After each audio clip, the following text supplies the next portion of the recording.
हम मनस्वी द्वारा present the golden purse group के लिए जुड़े हैं, जो कि for women's wealth awareness group है। इसमें आज हमारा 13th सेशन है, बैंकिंग मोड्स। इसके थ्रू हम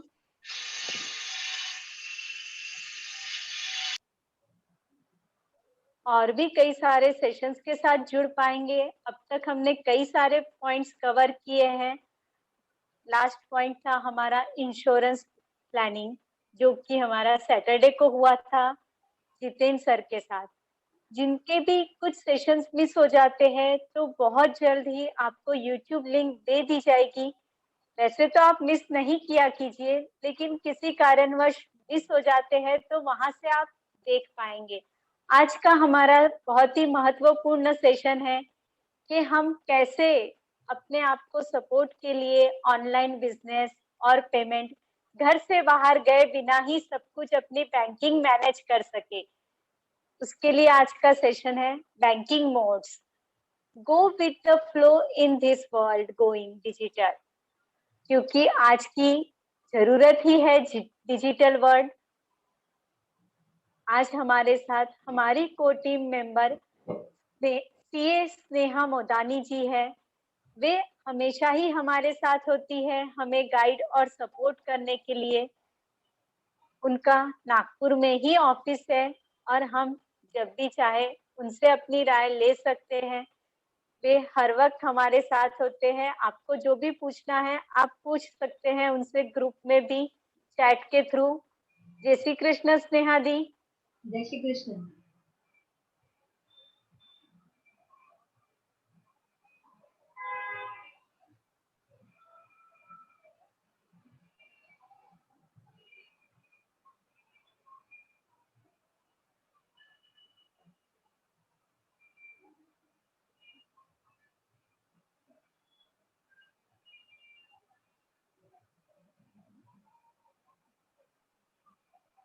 आपको मेरा वीडियो बराबर दिख रहा है? एक सेकेंड। हाँ दी, हाँ आप दिख रहे हैं बराबर।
तो आइए आज हम जानते हैं हमारी को टीम मेंबर स्नेहा मोदानी जी, जो कि सीए है, उनका ऑफिस नागपुर में ही है, उनसे कि हम कैसे ऑनलाइन बिजनेस और पेमेंट घर बैठे ही अपनी बैंकिंग को हैंडल कर सके।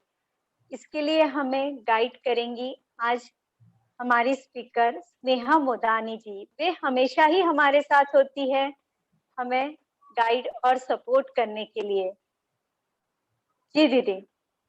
Thank you, Pooja ji. Thank you so much. I welcome you all the participants for this 13th session of Golden Purse. Thank you everyone for हम आप सबने हमको इतना सपोर्ट दिया है और हमें एक्सेप्ट किया है। आप हमारे सेशंस को इतने अच्छे से सुनते हैं और हमें और प्रोत्साहन देते हैं कि हम और नए नए सेशंस लेके आए।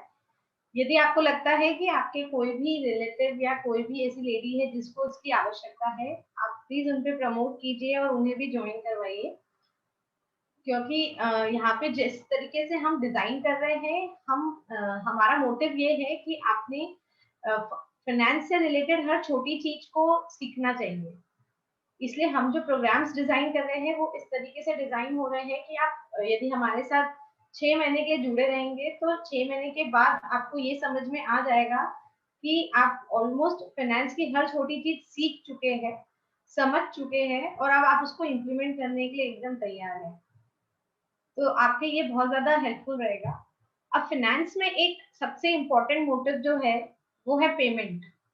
अब हमें ये समझ लेना कि चलो सेविंग्स कर लिया हमने, फिर सेविंग्स करके हमें उनको इन्वेस्ट करना है, हमने वो भी समझ लिया, लेकिन हमें अपने बैंक अकाउंट्स को यूज कैसे करना है, दैट इज वो एक बहुत बड़ा महत्वपूर्ण चीज है। क्योंकि मैंने जैसे मेरे लास्ट सेशन का मैं बस एक आपको छोटा सा रिकैप दिखाने वाली हूँ, जिन्होंने उसको नहीं अटेंड किया होगा तो उनके बस एक छोटा सा रिकैप है वो। तो उसमें हमने आपको बेसिकली कुछ चीजें बताई थी, जो हमने आपको ये बताया था कि सिक्योरिटी और कॉन्फिडेंशियलिटी इंपॉर्टेंट होती है जहां पेमेंट का तात्पर्य आता है। मतलब यू हैव टू मेंटेन, आपको बहुत ज्यादा मेंटेन करना पड़ेगा कि आप उसमें सिक्योरिटी रखें और कॉन्फिडेंशियलिटी रखें। फिर हमने आपको बताया था कि 3 मोड्स ऑफ पेमेंट्स होते हैं। फिजिकल बैंकिंग होता है, मोबाइल बैंकिंग होता है और नेट बैंकिंग होता है। फिजिकल बैंकिंग में हमने चेक्स कवर किए थे कि आपको चेक्स कैसे पेमेंट्स करना है, चेक कैसे बनाना, और चेक बनाते टाइम आपको कौन सी गलतियां ना होए उस पर ध्यान देना है, और यदि आपका चेक घूम जाता है तो आपको उस पर क्या रिएक्शन करना है, इन चीजों पे हमने हाईलाइट किया था। इसके अलावा हमने आपको debit card and credit card के बारे में बताया था। डेबिट कार्ड इज बेसिकली जब आपके अकाउंट में बैलेंस होता है तो to the extent of balance आप वो पैसे को यूज करते हैं।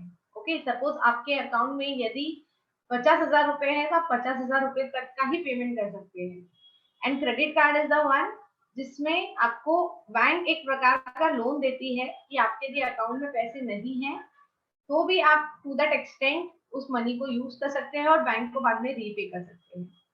इस तरीके से बताते हुए हमने आपको ये भी समझाया था कि आप क्रेडिट कार्ड डेबिट कार्ड्स के डिसएडवांटेजेस और एडवांटेजेस क्या है, इन दोनों में से कौन बेटर है।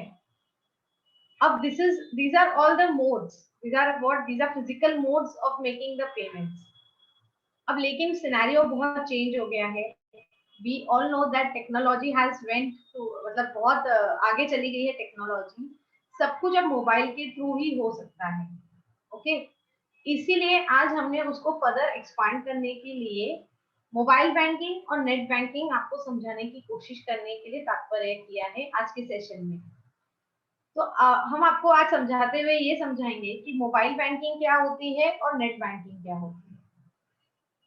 अब ये क्यों जरूरी है ये समझना बहुत अनिवार्य है। बेसिकली आपको मोबाइल बैंकिंग और नेट बैंकिंग इसलिए आनी चाहिए ताकि आप अपना काम जल्दी कर सके, स्पीडली कर सके और फ्लेक्सिबिलिटी हो। मतलब आप हमेशा, जैसे अब कोरोना ने हम सबको सिखा दिया है कि वर्क फ्रॉम होम एक कंसेप्ट हो गया है। हमें सबको घर में बैठ के काम करना, जितना भी हो सके घर में रहना, ज्यादा लोगों से नहीं मिलना या ज्यादा हमें बाहर नहीं जाना है, इन सब चीजों की अब हमें आदत पड़ गई है। तो उसी तरीके से बैंक हम बार बार विजिट ना करें, इसका हमें ध्यान देना है।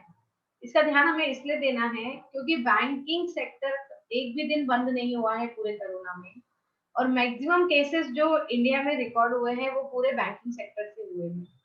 बैंकिंग सेक्टर एक बहुत एरिया बन गया था कोरोना, जहाँ से फैला गया है, क्योंकि वो बंद नहीं होने की वजह से बहुत लोग वहां पे आते हैं जाते हैं, तो it is a public place और हम उस पर बहुत ज्यादा एक्सपोजर हो जाते हैं।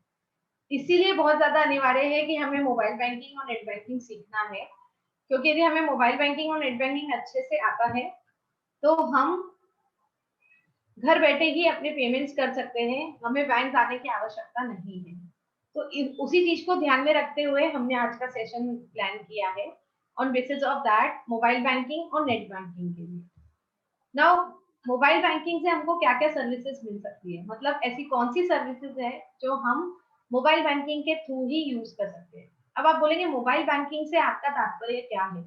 मोबाइल बैंकिंग से आपका मतलब ये है क्या कि हम एप्स यूज कर रहे हैं? नहीं, मोबाइल बैंकिंग का मतलब एप्स यूज करना नहीं होता है। एप्स एक माध्यम होते हैं जो आपके और बैंक के दोनों के गेटवे को जोड़ते हैं। मतलब जो आपकी बैंक होती है और जिस बैंक में आपको पेमेंट ट्रांसफर करना है, इन दोनों के बीच का जो गेटवे होता है उसका काम करते हैं एप्स। तो आज हम एप्स का डिस्कशन नहीं करने वाले कि हम कौन से एप्स को यूज करके पेमेंट करते हैं। एप्स का जो सेशन है वो हम नेक्स्ट वीक लेने वाले हैं। हम बेसिकली पेमेंट मोड्स को तीन इसमें बाइफरकेशन किया गया है। पहले इसमें हमने आपको फिजिकल बैंकिंग समझाया, आज हम आपको मोबाइल बैंकिंग और इंटरनेट बैंकिंग समझा रहे हैं, बिजनेस बैंकिंग।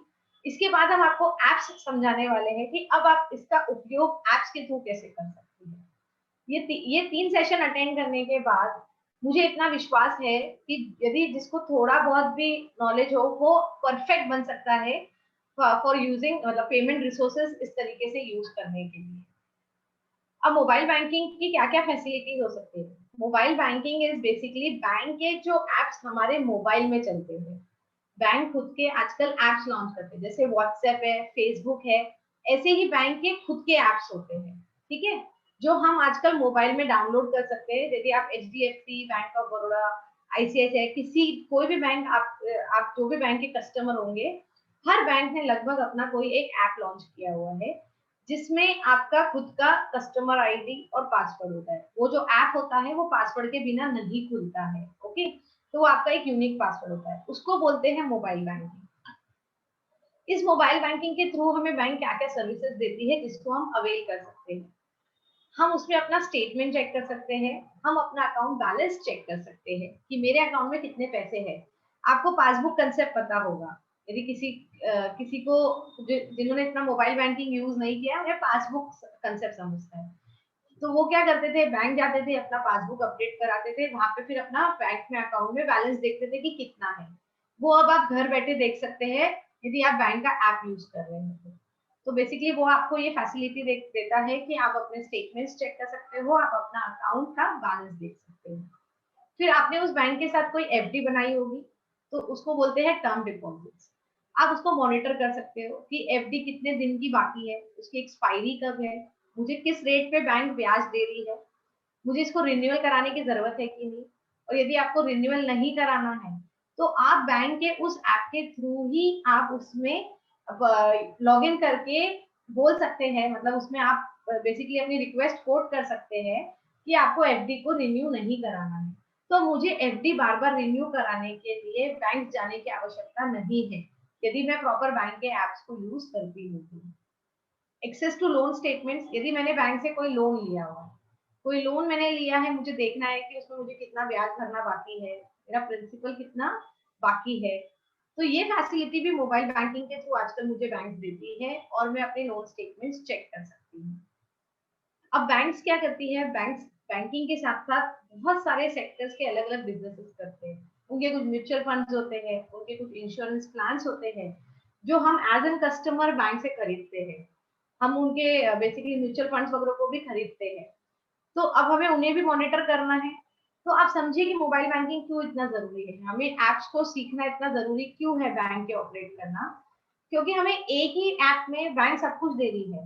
हम वहां पे अकाउंट स्टेटमेंट्स भी देख सकते हैं, हम अपने FDs देख सकते हैं, हमारे लोन के स्टेटमेंट्स देख सकते हैं, वहां पे हमारे कार्ड्स के स्टेटमेंट्स देख सकते हैं।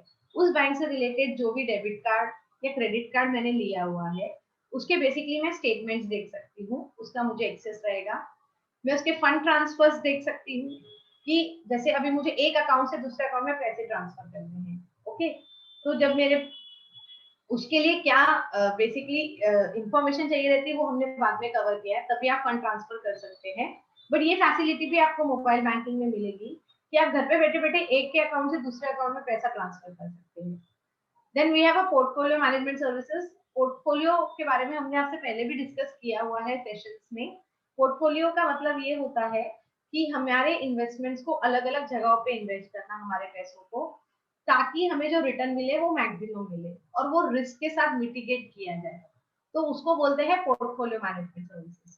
तो ये भी बैंक प्रोवाइड करती है। उनमें कुछ उन लोग कैलकुलेटर्स डालते हैं, कुछ पैरामीटर्स डालते हैं जिसमें आप हमेशा डाल के देख सकते हैं कि आपका पोर्टफोलियो कितने लाख का बन गया या आपका पोर्टफोलियो का रिटर्न कितना आ रहा है।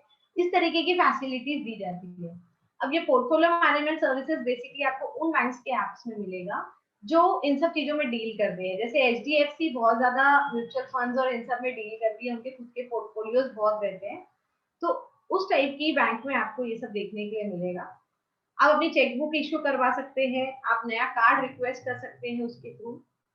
फिर आप उसमें डेटा मैसेजेस एंड ईमेल कर सकते हैं। जैसे आपको कोई कंप्लेंट लॉन्च करनी है तो आपको ऑल द वे बैंक जाने की जरूरत नहीं है कंप्लेंट डालने के लिए। आप उस ऐप के थ्रू ही बैंक में कंप्लेंट डाल सकते हैं। जैसे कि हमने पिछले सेशन में पढ़ा था कि चेक जब लॉस्ट हो जाए तो हमें उसको स्टॉप पेमेंट करना है। ओके, अब सोचिए यदि मेरा चेक लॉस्ट हो गया, मैं पहले ही तो इतने टेंशन में हूँ, फिर टाइम निकाल के मैं बैंक जाऊँ, वहां पे स्टॉप पेमेंट एप्लीकेशन करूँ, तो मेरा टाइम कितना खराब होगा। वही मोबाइल बैंकिंग में उन्होंने मुझे ऑप्शन दिया है कि मैं वहां पे स्टॉप पेमेंट ऑफ चेक का कंप्लेंट डाल सकती हूँ। या यदि मेरा क्रेडिट कार्ड नहीं चल रहा है या किसी मुझे ऐसा लग रहा है मेरा क्रेडिट कार्ड लॉस हो गया है या डेबिट कार्ड लॉस हो गया है, तो मैं इन एप्स के थ्रू ही अपने कंप्लेंट्स को लॉन्च कर सकती हूँ। तो ये फैसिलिटी भी मोबाइल एप्स में दिया हुआ है बैंक्स ने आजकल। बिल पेमेंट्स, आप अपने इलेक्ट्रिसिटी, वाटर, जो भी यूटिलिटी आप घर के पे करते हैं, ये सारे बिल पेमेंट्स आप मोबाइल के थ्रू कर सकते हैं। ये भी एक फैसिलिटी है जो मोबाइल बैंकिंग में बहुत ज्यादा आजकल हम यूज कर रहे हैं। तो ये हमें क्यों सीखना है, हमें ये इसलिए सीखना है। एक तो मैंने आपको बताया कि कोरोना के दौरान में इट इज नॉट गुड कि हम बैंक्स जाए, वो हमारे लिए भी सेफ नहीं है और अननेसेसरी वो टाइम किलिंग भी है। सपोज मैं एक होम मेकर हूँ, मेरे बच्चे 3 बजे सोते हैं और मैं 3 बजे फ्री होती हूँ, पर 3 बजे सारी बैंक बंद हो जाती है, तो मैं इनमें से एक भी फैसिलिटी को यूज नहीं कर सकती क्योंकि मैं बैंक टाइम पे पहुंच नहीं सकती। बट मोबाइल बैंकिंग यदि मुझे यूज करना आता है तो उसका सबसे बड़ा बेनिफिट ये है कि मैंने अपने घर का पूरा काम कर लिया है, मेरे बच्चे भी सो चुके हैं, व्यवस्थित घर में सबका सब कुछ हो चुका है, तो मैं अपने लिए आधी घंटा निकाल के मुझे जितने भी पेमेंट्स है या मुझे कुछ भी चेक करना है मेरे अकाउंट का, तो वो मैं शांति से अपने घर में ही बैठ के कर सकती हूँ। ये सबसे बड़ा फायदा होता है यदि हम मोबाइल बैंकिंग सीख ले, बैंक्स के एप्स के थ्रू ही डीलिंग करना सीख लेते हैं। This is the biggest advantage जो हमें हो सकता है। अब मोबाइल बैंकिंग में क्या क्या फीचर्स रहते हैं वो थोड़ा सा और मैं आपको समझाना चाहूंगी। यदि आपको विजिबल नहीं है तो आप प्लीज मुझे बोल सकते हैं। जैसे मैंने यहाँ पे कोटक का एग्जाम्पल लिया है। अब दी इसमें आप देखिए। हाँ एक्सक्यूज बोलिए। मी स्नेहा जी, हाँ बोलिए। हमको सिर्फ लिख के दे रहा है कि स्क्रीन शेयरिंग स्टार्टेड, लेकिन अभी तक दिखा नहीं प्रेजेंटेशन। ओके, अच्छा, I do it once again. एक बार उसको स्टॉप शेयरिंग करके फिर से स्क्रीन शेयरिंग करते हैं। Thank you so much. जी जी, अभी देखिए दिख रहा है। एक सेकेंड, हाँ चालू होते ही मैं बताती हूँ।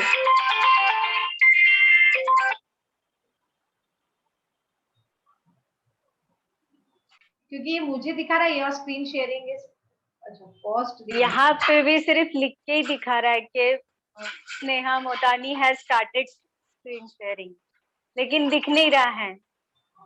क्योंकि यहाँ पे मुझे दिखा रहा है your screen sharing is pause. Okay, let me check. हाँ इसीलिए। अभी दिख रहा है क्या? लेकिन नहीं ना दी, मैं तो यहाँ से पोस्ट नहीं की हूँ कुछ भी। एक बार आपके वहाँ एक सेकेंड।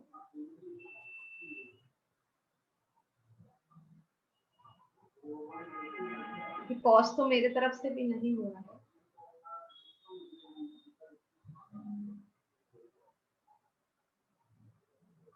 दी, अब एक बार देखिए, मैंने फिर से चेक किया है, शायद अब शुरू हो जाए।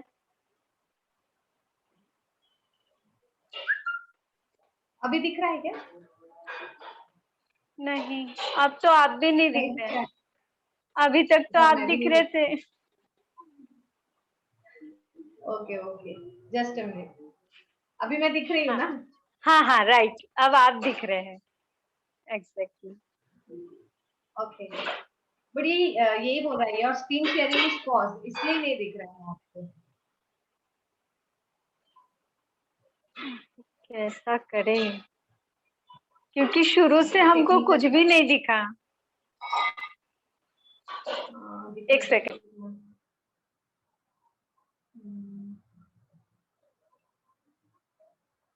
Okay, I'm just trying. One, just give me a minute.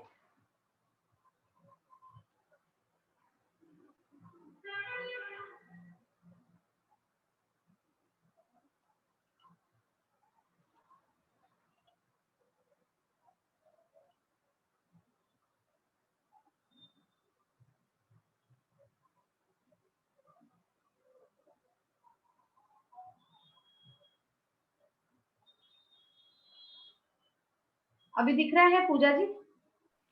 नहीं ना दी। Okay.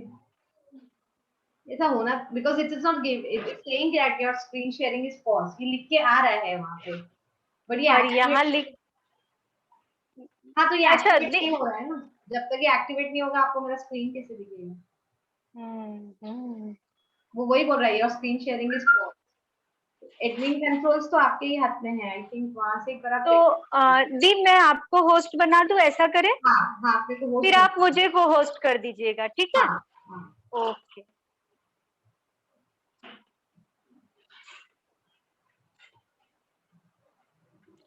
दी, आप होस्ट है अब। हाँ अब अब शायद ट्राई। आपको दिखेगा, अब देखिएगा।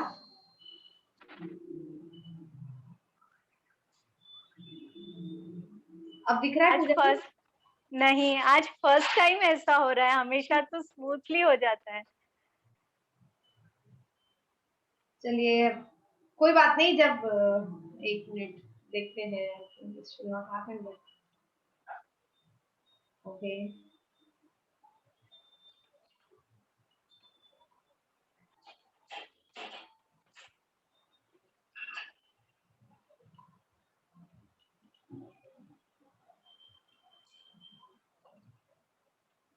Okay, what I do is, मैं देखती हूँ इसको दूसरे इसमें डाल के, ये शेयर हो जाए तो। दी मुझे को होस्ट भी कर दीजिएगा।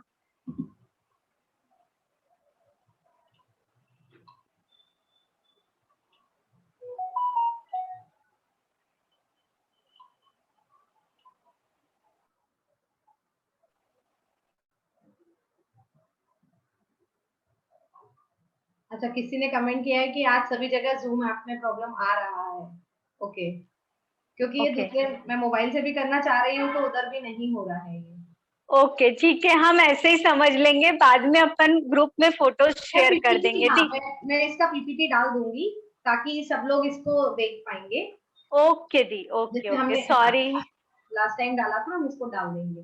तो अभी आप जी मुझे जी सुन दी। लीजिए, तो आपको एटलीस्ट समझेगा मैंने जो बोला वो, फिर आप कनेक्ट कर पाएंगे मेरे पीपीटी के साथ जो मैं बोल रही हूँ, क्योंकि वैसे भी ये श्योर दी। यूट्यूब पे भी हम पे डालेंगे, तो यदि आपको वहां पे भी कनेक्ट करना है तो आप वहां भी कर सकते हैं। तो जी दीदी। बेसिकली जो इसमें मैं ये आपको बताना चाहती हूँ कि मैं आप देखेंगे नहीं तो बताएंगे। ओके, एक्चुअली इसमें मैंने अब जो स्क्रीनशॉट्स डाले थे वो ये थे कि मैं आपको ये बताना चाहती थी कि आप किस तरह मोबाइल बैंकिंग के थ्रू चीजें कर सकते हैं। जैसे आपको वहां पे टैब्स दिए होते हैं अलग, जैसे आप अपना कोई भी मोबाइल ऐप खोलेंगे तो उसमें टैब्स होंगे, account activity, transfer money, account overview, इस तरीके के टैब्स दिखेंगे आपको। तो आपको कौन सी एक्टिविटी चूज करनी है, उसके टैब को आपको क्लिक करना पड़ेगा। जैसे यदि मुझे पैसे ट्रांसफर करने हैं तो that is a transfer money, तो मैं ट्रांसफर मनी पे क्लिक करूंगी। मैं जैसे ही ट्रांसफर मनी पे क्लिक करूंगी, वो मुझे ऑप्शंस बताएगा कि मुझे किसके अकाउंट में पैसे ट्रांसफर करने हैं। मुझे उसके अकाउंट में उसका अकाउंट नंबर डालना पड़ेगा, उसका आईएफसी कोड डालना पड़ेगा। अब ये आईएफसी कोड क्या होता है? ये आईएफसी कोड हर बैंक का और हर ब्रांच का यूनिक कोड होता है, इसके बिना पैसे ट्रांसफर नहीं हो सकते। एक तीन चीजें हमें लगती है। पहली चीज, उस बेसिकली उस अकाउंट होल्डर का नाम जिसको हमें पैसे ट्रांसफर करना है। दूसरा, उसका आईएफसी कोड, जो भी वो ब्रांच में उसका अकाउंट है। तीसरा, उसका अकाउंट नंबर। इन तीनों के बिना हम पैसे ट्रांसफर नहीं कर सकते मोबाइल या नेट बैंकिंग के थ्रू, तो ये मस्ट है। अब इस बैंकिंग भाषा में हमको जिसके अकाउंट में पैसे ट्रांसफर करना है उसको बोलते हैं बेनिफिशियरी, उसको बोलते हैं बेनिफिशियरी। हमें हमारे जो मोबाइल ऐप या नेट बैंकिंग के थ्रू जब हम पैसा ट्रांसफर करना चाहते हैं तो हमें उस बेनिफिशियरी को ऐड करना पड़ता है। ओके, हम उसकी डिटेल्स डालेंगे, उसमें ऐड करेंगे। उस बेनिफिशियरी को जब हम ऐड कर लेंगे तो बैंक लगभग आधी घंटा 1 घंटे का टाइम लेती है हमें कंफर्म करने के लिए कि बेनिफिशियरी ऐड हो गया कि नहीं हो गया। अब यदि हम किसी को पहली बार मनी ट्रांसफर कर रहे हैं तो हमारा सजेशन ये रहेगा कि आप पहले नॉमिनल अमाउंट ट्रांसफर करें। जैसे आप ट्रायल के लिए 1 रुपी ट्रांसफर करें या 10 रुपीज ट्रांसफर करें, ताकि आपको ये एश्योरेंस हो कि जिनके अकाउंट में आप ट्रांसफर कर रहे हैं वो प्रॉपर बेनिफिशियरी ऐड हुआ है। ओके, ये एक कंट्रोल है जो हमने अपनाना चाहिए जब हम मोबाइल बैंकिंग और नेट बैंकिंग के थ्रू पैसे को ट्रांसफर करते हैं। और उसके बाद जब वो हमें कंफर्मेशन दे दे कि उन्हें 1 रुपी मिल गया है, उसके बाद ही हमें बाकी फंड्स ट्रांसफर करना चाहिए। तो ये एक प्रकार का फैसिलिटी है जो मोबाइल बैंकिंग और नेट बैंकिंग में हमें दी जाती है। हम इसके आपको कंट्रोल पॉइंट्स इसलिए बता रहे हैं क्योंकि आज हम आपको ये तो बताएंगे, यदि हमने सिर्फ आपको इतना बता के छोड़ दिया कि आप पैसे ट्रांसफर कर सकते हैं, तो हो सकता है कि सारे लोग ये गलती करें कि बेनिफिशियरी प्रॉपर ऐड हुआ कि नहीं ये चेक ना करें। इसलिए हमारा फोकस इन चीजों पे ज्यादा है कि उससे रिलेटेड जो रिस्क है वो भी हम आपको बताएं, और उस रिस्क पे हम कैसे कंट्रोल कर सकते हैं वो भी हम आपको इन सेशनों के थ्रू बताना चाहते हैं। तो यदि आपको जो हमने फर्स्ट सेशन में बोला था, जो विनय जी ने लिया था कि आप कोई डायरी मेंटेन कर रहे हैं, तो ये जो चीजें हैं ये आप उन डायरी में लिखिए, सेशन वाइज लिखिए कि यदि आपको ये चीज का उपयोग करना है तो इसमें कौन सी चीजों पे ध्यान रखने की आवश्यकता है। क्योंकि हो सकता है आप लोग में से काफी लोग मोबाइल ऐप यूज करते हो, नेट बैंकिंग यूज करते हो, बट जो चीजों का ध्यान रखना है ये चीजें बहुत लोगों के ध्यान में नहीं आती है और इसलिए फ्रॉड हो जाते हैं और हम उन फ्रॉड्स में फंस जाते हैं। तो हम इन सेशंस के थ्रू आपको यही बताना चाह रहे हैं कि आपको फ्रॉड में नहीं फंसना है, आपको इन सब चीजों का उपयोग भी करना है और आपको ये चीजें भी ध्यान में रखना है कि हम इसकी ट्रैपिंग में ना आए, कोई स्कैम ना होए हमारे साथ, कोई हमारे इंफॉर्मेशन लीक ना होए, कोई उसका मिसयूज ना करे। तो ये हो गया, इस प्रकार से हम मनी ट्रांसफर कर सकते हैं। फिर इसमें दूसरी एक्टिविटीज होती है अकाउंट ओवरव्यू, तो उस पर आप क्लिक करेंगे तो आपको अपने अकाउंट की डिटेल्स दिखेगी। एक होती है अकाउंट एक्टिविटी। अकाउंट एक्टिविटी मतलब आपके कितने विड्रॉवल्स हुए, कितने उसमें पैसे जमा हुए, इन सब की डिटेल वो आपको अकाउंट एक्टिविटी में दिख जाती है। टर्म डिपॉजिट्स का एक अलग से टैब रहता है, उसमें आपको टर्म डिपॉजिट्स की पूरी डिटेल दिख जाएगी। यदि आपको स्टेटमेंट मंगाना है, जैसे हम पासबुक में अपडेशन कराते हैं, वैसे ही हम मोबाइल बैंकिंग के थ्रू स्टेटमेंट मंगा सकते हैं जो हमारे डायरेक्टली ईमेल पे आ जाता है। तो हम यदि स्टेटमेंट रिक्वेस्ट वहां से रेज करेंगे तो वो हमारे ईमेल पे आ जाएगा। हम मैसेज मनी भी कर सकते हैं। What is this message money? Message money हम मैसेज के थ्रू पैसे ट्रांसफर कर सकते हैं। ओके, तो ये भी फैसिलिटी जब आप ऐप लेंगे कोई भी बैंक का तो उसमें ही आप यूज कर सकते हैं। तो ये सारी फैसिलिटीज हमें लेकिन बहुत सोच समझ के यूज करनी है, प्रॉपर ट्रेंड होती है। जस्ट मिनट, मैं 1 मिनट के लिए अपने आप को म्यूट कर रही हूँ कि स्क्रीन शेयरिंग में भी कर सकती होती तो मुझे ज्यादा अच्छा लगेगा इसलिए।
अलग अलग प्रकार की फैसिलिटीज है जो पेमेंट सर्विसेज हमें ऑफर की जाती है नेट बैंकिंग के थ्रू।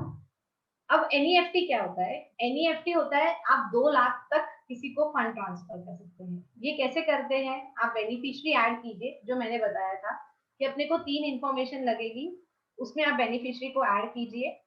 उसको ऐड करने के बाद आप उसको एनईएफटी कर सकते हैं। तो आप ये 2 लाख तक ही कर सकते हैं एनईएफटी।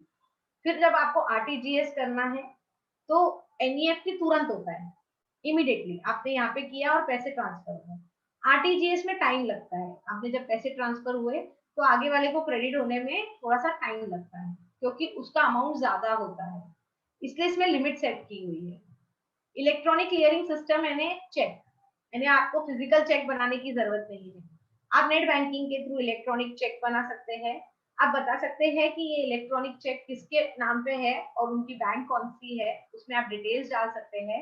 इलेक्ट्रॉनिकली आपका बैंक, आपका चेक क्लियर हो जाएगा और उनके अकाउंट में पैसा ट्रांसफर हो जाएगा। ये जो फैसिलिटी है ये आपको नेट बैंकिंग में ही मिलेगी, मोबाइल ऐप पे नहीं मिलेगी। Electronic clearing system, okay. UPI is unified payment interface, मतलब जो एप्स के थ्रू हो सकते हैं, ओके। तो ये वाले जो पेमेंट्स है वो भी हो सकते हैं नेट बैंकिंग के through. Immediate payment services, IMPS, जैसे आपने सुना होगा, आपको कभी कभी आता होगा कि लोग मोबाइल के थ्रू आपको पैसा ट्रांसफर कर देते हैं। ऐसे मैसेज आता है कि कितने कितने अमाउंट का पैसा आपको कोई तो भी ऐप यूज करके ट्रांसफर किया गया है, उसको बोलते हैं आईएमपीएस। तो बेसिकली वो ये फैसिलिटी नेट बैंकिंग की यूज करेंगे और आपको उन ऐप के थ्रू पैसा ट्रांसफर कर देंगे। तो ये फैसिलिटी भी बहुत अच्छी है when we are using net banking. अब नेट बैंकिंग के क्या फीचर्स होते हैं, बेसिकली वही सारे फीचर्स होते हैं जो अभी मैंने आपको समझाए थे, कि आप अपना स्टेटमेंट चेक कर सकते हैं, फिक्स डिपॉजिट्स देख सकते हैं, आप यूटिलिटी बिल्स पे कर सकते हैं, आप फंड ट्रांसफर कर सकते हैं, चेकबुक ऑर्डर कर सकते हैं, आप जनरल इंश्योरेंस निकाल सकते हैं, आप अपने मोबाइल पे नेहा जी, रिचार्ज कर सकते हैं। हाँ बोलिए। नेहा जी, एक छोटी सी रिक्वेस्ट है आपसे कि हाँ हम आज का सेशन फिर से रिपीट ले लेंगे। आज यहीं पे अगर आप रोक पाए और हम इंटरैक्टिंग, जिनको कुछ क्वेरी है अब तक के सेशंस की, तो वे आपसे बातचीत कर सकेंगे, क्योंकि ये पीपीटी प्रेजेंटेशन के साथ बहुत अच्छी से हम जल्द ही रीऑर्गेनाइज कर लेंगे सेशन। आज कुछ टेक्निकल इशू है जूम में, तो नहीं हो पा रहा है। तो जिनको भी कुछ पूछना है, क्या वे आपसे चैट बॉक्स में क्वेश्चन डाल के यस हम यस क्वेश्चन आंसर सेशन ले सकते हैं? Yes, no problem. Okay, thank you so much Sneha ji, आपने बहुत जल्दी हमें सपोर्ट किया है। तो आप सभी मनस्वियों से रिक्वेस्ट है कि आपके मन में जो भी शंका कुशंका है, जो भी पॉइंट्स आप क्लियर करवाना चाहते हैं, प्लीज चैट बॉक्स में डालते जाइए। स्नेहा जी वहां से रीड आउट करके हमें आंसर्स बताते चलेंगे, तो हमारे सारे पॉइंट्स भी क्लियर हो जाएंगे। जो हमें अभी तक समझ में आया है वो भी स्नेहा जी को ख्याल में आ जाएगा। और हमने तो पहले भी सेशन अटेंड किए हैं स्नेहा जी के, तो प्लीज जिनको भी जो पूछना है डाल दीजिए। जूम चैट बॉक्स ओपन है सबके लिए, आप वहाँ क्वेश्चंस डाल सकते हैं अपने, या फिर चाहे तो एक एक करके हैंड रेस करके भी हम ले सकते हैं, जैसा स्नेहा जी कहे। स्नेहा जी मोबाइल ऐप आप सेफ रहता है, पर उसमें जी आपको, ऐसा मैंने बोला कि मोबाइल ऐप में आप बायोमेट्रिक चीजें ज्यादा डालिए, जैसे कि आपकी आईज के बिना वो खुले नहीं ऐप, या फिर आपके फिंगर टिप्स के बिना नहीं खुलना चाहिए। इस तरीके की चीजें यदि आप डालते हैं ना तो उसमें हैकिंग होने का चांसेस रहता है। स्नेहा जी, आप अपना स्क्रीन शेयरिंग स्टॉप करेंगे तो शायद आप दिखेंगे हमको। हाँ, अभी दिख रहे हैं, अब दिख रहे हैं आप। ओके।